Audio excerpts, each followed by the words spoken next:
आपको बताएं, आज़ाद जम्मू और कश्मीर में बल्दियाती इंतखाबात का पहला मरहला 31 साल बाद बल्दियाती इंतखाबात के लिए आज आज़ाद कश्मीर में पोलिंग हुई और अब नताइज के आने का सिलसिला जारी है। गिनती का अमल इस वक्त मुकम्मल किया जा रहा है और जहां पर गिनती मुकम्मल हो चुकी है उन पोलिंग स्टेशन से नताइज का सिलसिला आ रहा है और हम अपने नाजरीन तक वो नताइज सबसे पहले सबसे तेज की रिवायत को बरकरार रखते हुए पहुंचा रहे हैं। मेंबर टाउन कमेटी केल वार्ड 1 नीलम का यह नतीजा, जहां से पाकिस्तान तहरीक इंसाफ ने कामयाबी समेटी।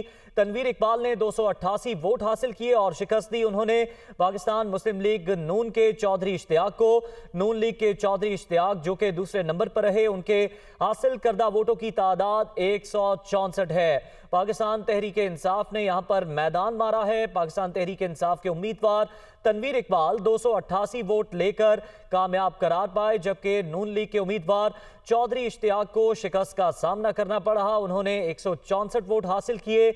मेंबर टाउन कमेटी केल वार्ड 1 नीलम का ये नतीजा, ये गैर हतमी, गैर सरकारी मगर मुसद्दिका नतीजा है जो कि दुनिया न्यूज़ अपने नाजरीन के साथ शेयर कर रहा है। यहाँ पर पाकिस्तान तहरीक इंसाफ ने फतह समेटी है।